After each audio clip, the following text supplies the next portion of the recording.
After thieves stole from a little boy with a brain tumor, the duo returned to his home yet again.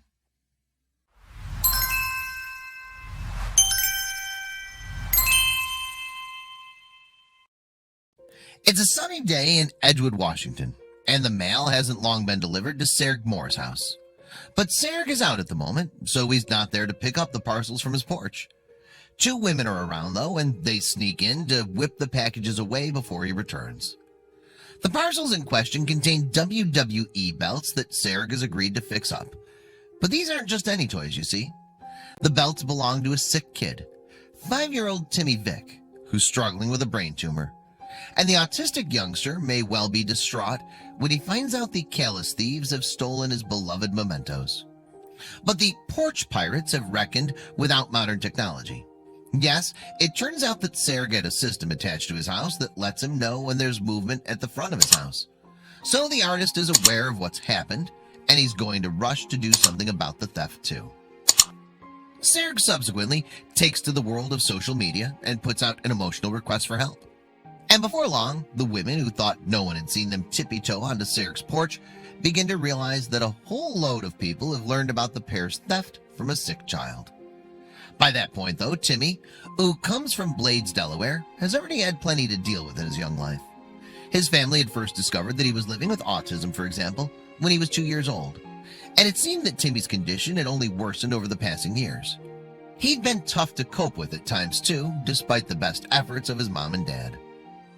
It had been hard to communicate with Timmy, for one, not least because he didn't speak to his parents. In addition, from time to time, the young boy was prone to having severe emotional outbursts that his folks found very tough to subdue. Living with Timmy had involved a learning curve then, and in recent times, things had become even harder. In 2018, the family unfortunately received some shocking news that would end up changing their lives. A concern over the proportions of Timmy's head led to an MRI scan, and this procedure in turn revealed tumor.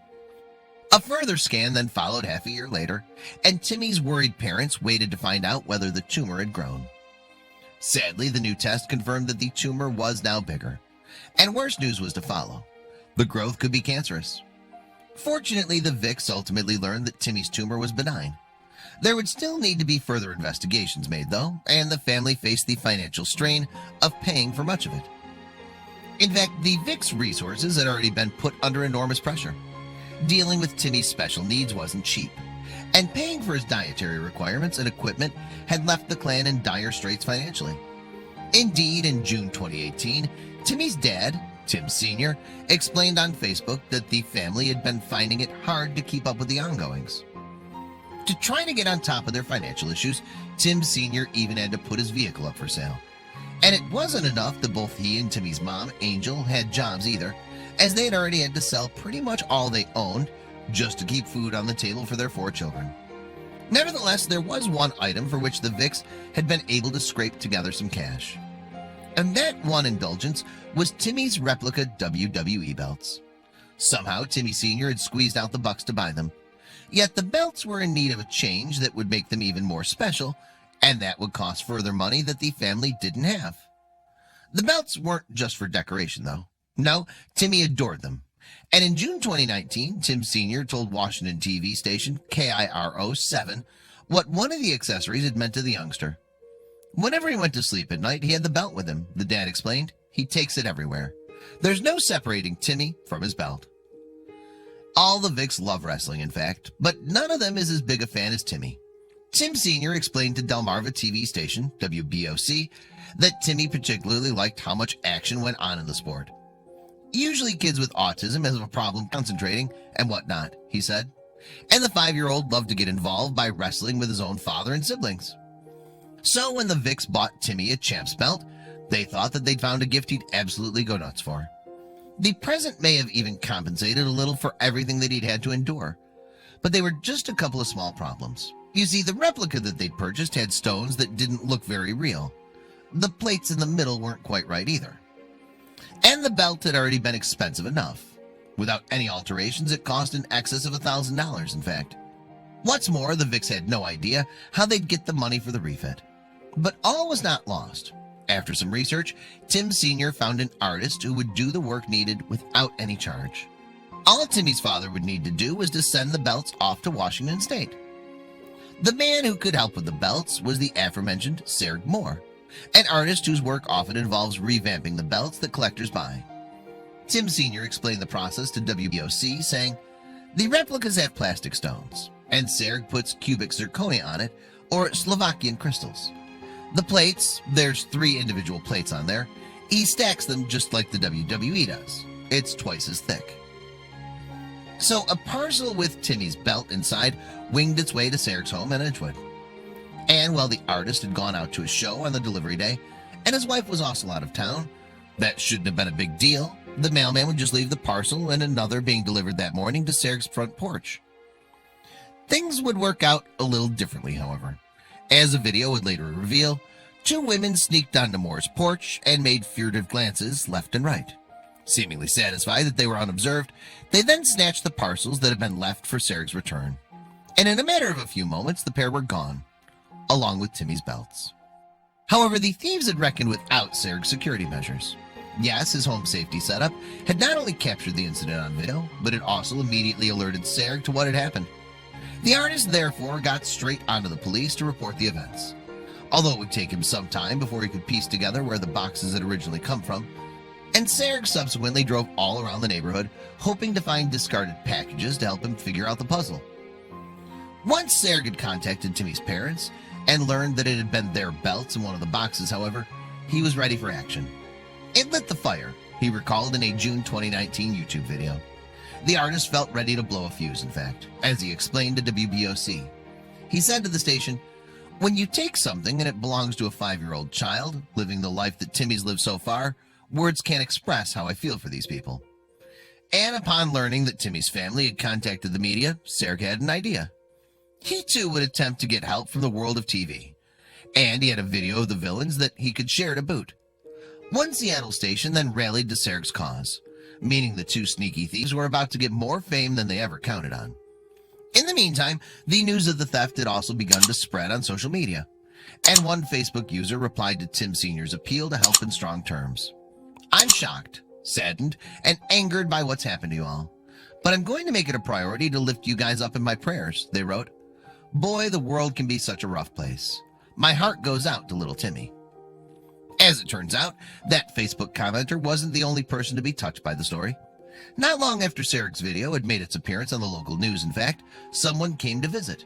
He even recognized the 2 people who approached him, because he'd seen their faces in his door cam footage. Yes, the thieves had returned to the scene of the crime. Serg knew them straight away, too. He said, "The 2 women who got out were definitely the ones who stole the packages off my porch." And he noted that they had something to say. "The pair came over and put a bag in front of me, and the first thing out of their mouths was, 'We're sorry,'" the artist added. The 2 didn't just hand back the package that they'd stolen either. Along with the bag, they also gave Serg a note that expressed their apologies to Timmy, and which began, "We are so sorry for taking your stuff." The women also explained that they hadn't known they'd been stealing from a 5-year-old. One of the thieves claimed that she had a 6-year-old of her own, in fact, and now she was left feeling desperate shame at the wrong that she'd done. She further explained that she and the other woman were homeless and trying to make some fast money. "We never wanted to steal a child's hope," she wrote. The would-be thief also told Timmy that she would come to him and say the same things. In addition, she expressed her feelings of embarrassment while recognizing that she deserved all the hate in the world. And poignantly, she signed off with a request for the youngster. "Please find it in your hearts to forgive us." KIRO7's Gary Horcher subsequently expressed his astonishment at this turn of events on Twitter. "In 25 years of reporting, I don't recall a response like this," he tweeted. All in all, the thieves' letter ran to 4 pages of apology and explanation. And the pair summed their feelings up by signing off with 2 words that they believed neatly described them both. 2 idiots. But if the thieves' reappearance came as a shock to Serg, he was nevertheless soon able to regain his composure. And his response was a rather gracious one. "I actually thanked the women for bringing the bag," he informed KIRO7, "and I told them to get some help, and I gave them both a hug." And when the pink tote and the returned belts found their way to Tim Sr., he too was delighted. "I opened the bag and I saw the belts in there," he told KIRO7. "I just sat back and took a deep breath. It was just this immense feeling of relief." Yet, while Serg didn't have much interest in seeing the women charged with a crime, this wasn't necessarily the end of the matter as far as the authorities were concerned. Indeed, the prosecutor for Pierce County, where Serg's home can be found, would ultimately decide whether further action would be taken. And the cops definitely wanted the thieves to get in touch. Yes, in June 2019, officers told the Wrestling Inc. website, "If you know who the women are, we're counting on you to also do the right thing and call or message the Edgewood Police Department." The police were anticipating how happy Timmy would be with the outcome, though. They added, "We can't wait to see Sergio's handiwork after he completes these belts and ships them off to Timmy Vick, who is patiently waiting for them." As for Vick's family, they felt mixed emotions toward the alleged miscreants. Timmy's mom and dad expressed some skepticism about the thieves' remorse, for example. If it was anyone else, would they have cared? Angel remarked in an interview with WBOC, "They only care because he's a 5-year-old special needs child." Now that the belts have been returned, though, Tim Sr. must get back to the grind of providing for his family. The bills from Timmy's doctors have mounted, after all. While the family will also have to cough up for the expense of an operation on the tumor that's ailing the youngster. To help in finding the cash they needed, then, the Vicks reached out to wrestling fans on social media. And happily, the donations flooded in. Nearly $2,000 by the time the fundraiser had ended, as people touched by the story of Timmy's belts chipped in. The WWE itself even said that it could supply replacements for the stolen items before the news came that they'd been returned. It should be noted, though, that Serg isn't the only Washington state resident with a CCTV system that seemingly caught criminals red-handed. In 2018, Lizeth Aberneth of Bothell, Washington, also fell victim to sneak theft. However, on that occasion, the outcome turned out to be slightly more humorous, albeit not for the thief, whose embarrassment fall went viral. When Alicia Treat allegedly decided to snatch some packages from Aberneth's front doorstep, she no doubt intended to slip in and out unnoticed. While crossing the lawn, though, she took a tumble and hurt her leg, and the woman was left ruefully rubbing her injury until assistance arrived in the form of her male partner in crime, Brian DeVere.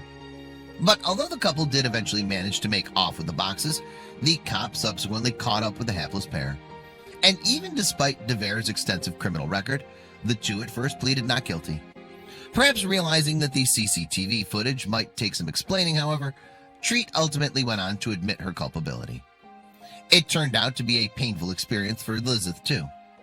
One of the boxes had held medicines for her husband, you see, and insurance didn't fully reimburse her for the stolen contents.